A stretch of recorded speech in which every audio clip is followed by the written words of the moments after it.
Welcome back to Real Nonsense, episode 6. I'm Toni Smythe. I'm Ronnie Heath. And I'm John Parsons.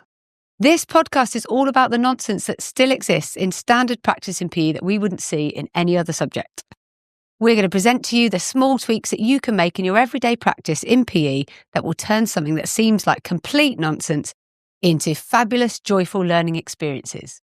Today's topic, drumroll, please, So we got is praising performance. Oh, okay. Ooh. Ronnie, straight in, what are your thoughts? Well, praise is a powerful tool, isn't it? So whatever we praise matters. So it's an energizer when it's done correctly. It has to be, of course, authentic, meaningful, relevant. Children in particular can smell it after a little while if you don't really mean it. So I think we'll all put that one to bed, that daft praise doesn't work. But out of all the things that you can praise, I would say it's a nonsense to praise something that you can already do. Now, if that performance ends up being a improved performance and you're able to praise the change, the improvement, the development, and even better, perhaps, you might praise what's got you there, what sort of behaviours that's got you there. What are you thinking, John? Oh, hang on then. It might, maybe, so what Ronnie's saying is, maybe we should reframe the title to just praising performance or praising performance over other stuff. Much. I still don't like it much. Look, I'm not saying it's never right. I'll let John move on to the better stuff. All right. I'm not saying it's always like wrong, but on most occasions, the same child's being praised for the wrong thing. So if I'm being praised for the same performance, what sort of feedback am I getting in terms of what is being valued? So actually, I think it can be nonsense. I think it can be bad.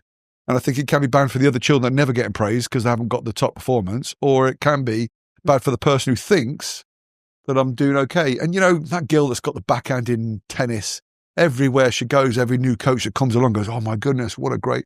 I'm sure it happened to John Parsons with his left foot at football. Every time, look at that kid, he can ping it with his left foot. Yeah, well, he already knows that. So, and everyone else in the group already knows that. So because they used to do that. I never worked on my right foot. So yeah, no one ever said to you. No, because you wanted the praise. Oh, John, I'm liking the fact I that... just wanted that praise on my left Can you imagine foot. as the praise of being John? I've noticed today, working on your right foot, I know that's not your best foot. And I know you've got a magical little left foot going on there, but I'm loving the fact that you're willing to deliberately do it. And in fact, when I asked you halfway through the lesson, you're kind of doing very well against these kids in the games. Yeah, I think just to dig into something you said, I think whether you like it or not, I think any adult working with children has power and authority. So they will feed off what you say and what they perceive you value. So if the message you're giving is that I value your performance, I think unintentionally, first of all, it could be quite exclusive, because if that performance is looking for the best performance in the group, you're being quite exclusive. But even if it's just around performance of something, what you're communicating is that's what you value. Right. And what Ronnie talked about was, he I don't know if you missed it, he said, what got you there? So actually, the reason you could do that is because you've worked really hard, or you've been thinking about it, or you've gone on and watched somebody else, or whatever else that might be. A colleague that we've mentioned before, Mark Templeton, talked about how he focused his praise and it changed his practice. So we talked about it before in terms of outcomes, but when his praise changed, when the children in his classes recognised that he was going to praise something different than outcome or performance, and that he wasn't looking for the person who finished most quickly, or the person that got the top score, or the person that did the best, when he started to align his praise to other behaviours, the journey that got there, the focus, the listening, the challenge, the resilience, changed the perception of his class. It changed the behaviour of his class. That. It was a light bulb moment for him. Well, that last comment, I think, is the massive one. It's the change of behaviour that happened as a consequence of the praise. So the purpose of the praise is to reinforce an understanding of what is valued, what is important, useful, value. So if whatever you're praising is the thing that children, particularly young children, are the thing that they're going to do more often. Yeah. And what your example of Mark's perfect. And I think it's the change in behaviour of children that you're ultimately aiming for. Can I try and give a really specific example? And I'll give the example of the response I got on a course. So we were talking about this in a course I was running with subject leaders. And imagine two children doing an activity which involved ball handling, right? So one child drops the ball and the other child does it perfectly. Now, typically, what would happen is the child doing it perfectly would get the praise. But actually, the child that dropped the balls just ran after it, picked it up and carried on going. So you then go, actually, that child's doing it perfectly because maybe they're not being stretched. What that child's done is actually they've coped with a bit of failure. They've reacted positively. Oh, and they might have a partner that they're working with who's actually encouraged them and praised them when they've gone to do it. And you have that aha moment. And then I talked about that. And then the teacher said, yeah, but if you start praising that, then all the kids will start doing those things. I said, what? They'll all start challenging each other, being supportive. Yeah. And it is the power of praise. So I think that's the key message. It is such a powerful tool we have. We have to be really thoughtful and mindful about how we use it. So you picked up a real important aspect, praising a little bit of failure, a little bit of sensible, deliberate failure because you're effectively creating an environment where we believe that challenging ourselves outside and stretching ourselves is a really important thing to do. And as you rightly point, I think it's a great example. You rightly point out, the alternative is that we go within ourselves, don't we? And the impact of that the energy that it brings as well. So if you go for the full end of spectrums, that's brilliant. Okay, well, why was it brilliant? Is it relevant? I was just going to ask about purposeful praise. You've used the phrase purposeful praise and thinking about what we praise. So often in the practice that we see, there's got to be a starting point for praise. And we'll come back to the kind of well done, that was great, good work, unlucky. That's a bit of feedback. It's not praise, but those phrases are where we start with our praise. But if we come to purposeful praise, then we're taking our praise to the next level. So even when we're praising performance and it's good work or well done or that was great, we still don't know what to do with that performance to get better from that praise. And you highlighted the fact that it's not always wrong to praise the specific performance. And again, I'm going to repeat, it's okay to praise and celebrate progress, right? That's what we're praising. That little moment in a class where a child's been struggling at something and then suddenly does it after struggling and they spontaneously start clapping. You can see that the group themselves, really recognize and value that somebody's made an effort to progress. My wife criticizes me for a bit of when I say this. What we get is you get a situation where the energy source that you get from the praise does matter, as you suggest, Toni, from how purposeful it is. So if you look at it as the nutrient of energy, it's really giving you, think about fats and sugars versus complex carbs. If I'm saying, well done, that's brilliant, a child can jump up, you get a bit of a buzz from that, don't you? But then it's dissipated, so I'm not quite sure what it was for or how do I get better or where does this come from? But just imagine the other end of the spectrum where you say, that child to the side, you say, I'm so proud of the way that you've got there because you used to really struggle doing that. And I remember on your first session, but you've been over and you've watched and observed, you've gone away and practiced, you've really thought about this. And I've watched the effort that you've put in over these weeks. And to go and achieve that, you must be so proud of yourself. Now, that's now a complex carb because that's going to stay and nourish for a significant amount of time. That child is now really understanding what it takes to be a great learner. Nice analogy. Nice analogy, Ronnie. I love that. Thank you. I'm thinking of it when the next time the next time in my coaching or teaching where I just give a little bit, well done, John. I'm going to think, no, fats and sugars. I'm going to think about my complex carbs and I'm going to build on that statement about my whys, about why I'm proud of John in that moment. Child's coming back to the next session, right? Yeah, they're going to love that. I think for me, we've spoken in other podcasts about how sometimes we make things quite complex for teachers.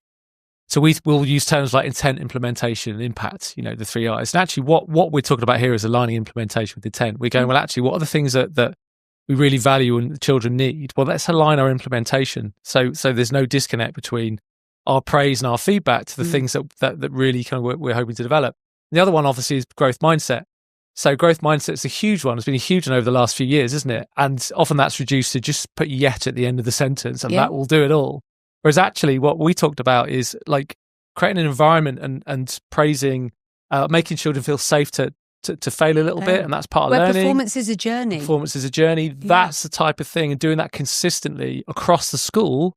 Yeah. That's the type of thing in terms of creating, this cultural growth. Maybe we're talking about praising performance in a different way. Praising it first and praising it above behaviours or progress made maybe that's the nonsense. The nonsense is, praising performance first or ahead of other things that we value, or actually even the journey to get to that performance. Praising that performance is okay, but not without the praise of the journey to get there. Well, I think that's the nail on the head for me. So you imagine, praising the pig for getting bigger doesn't make the pig get any bigger, does it? No. Getting bigger is understanding what I did to get bigger or better or stronger or faster. And so what was that? That was the reflection piece that you did. Just taking a pause and a step back, or praising the fact that you actually went and worked with somebody else and asked them for some support and guidance, or the fact that you're willing to try something you've never tried before, or the fact that you're willing to challenge yourself. A whole range of behaviors that lead to that higher performance. And so if you fail to recognize how you got there, then you're struggling then to create the culture that's going to repeat and improve and become the norm.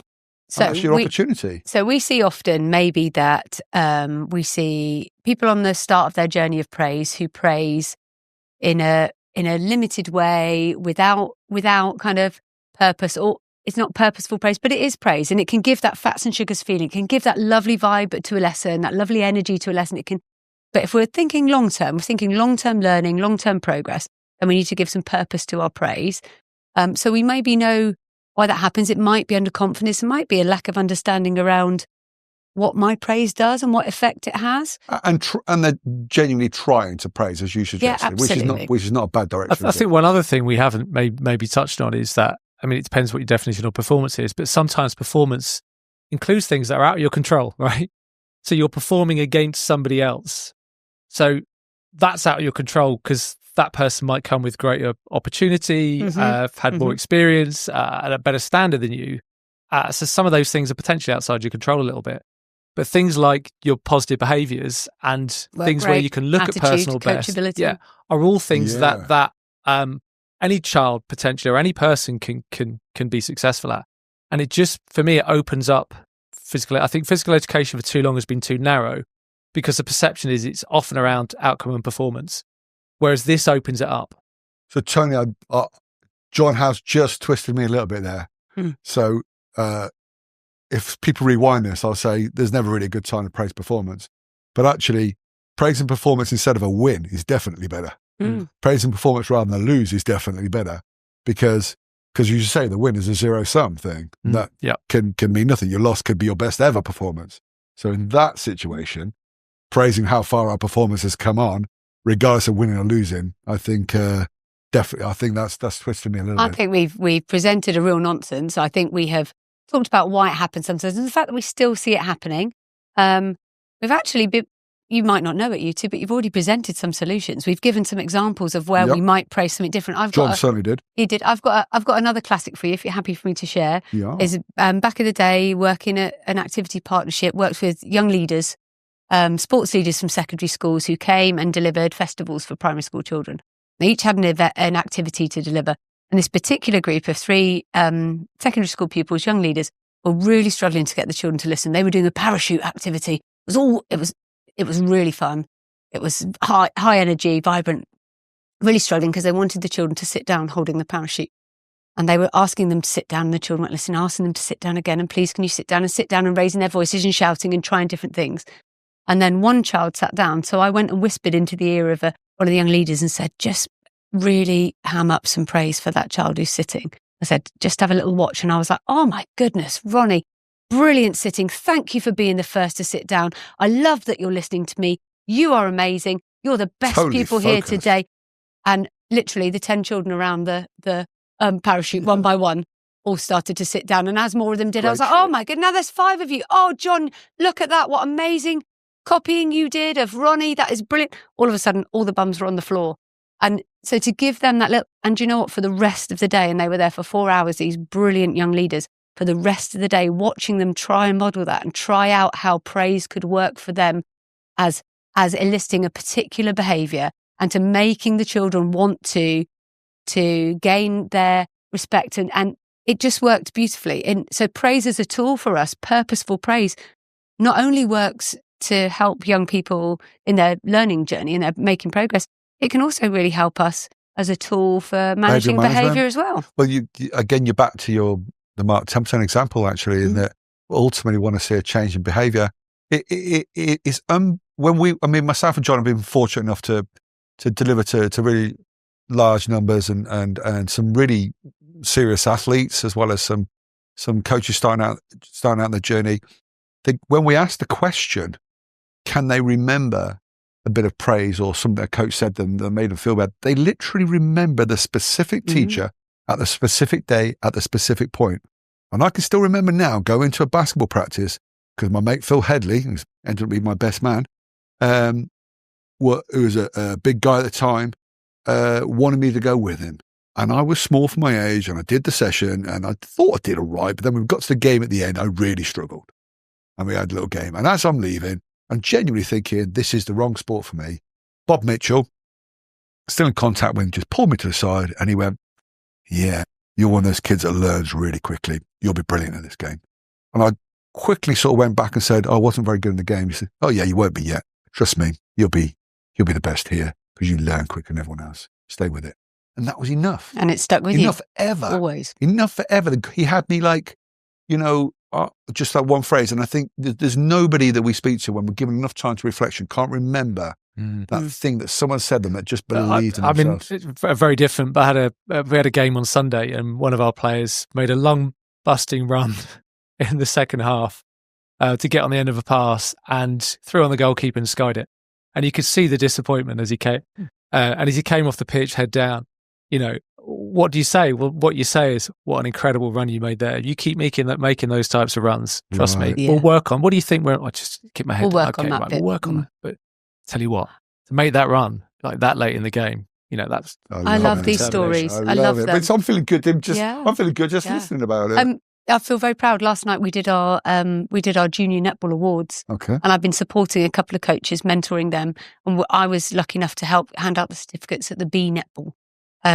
But I'm really proud of the club because they have moved away from the kind of performance outcome praise for their awards, and they award values and behaviours. So as a club, our certificates were, I think last night we had support, coachability, respect, resilience, and growth. Wow. And we had lovely statements to go with them. And every child came up knowing that they'd got that award because of an element of their behaviour that they had shown. And all in their reach. And to be proud of that. Not one of those awards. And that club's still a high performance club. Oh yeah. Been very successful. Yeah.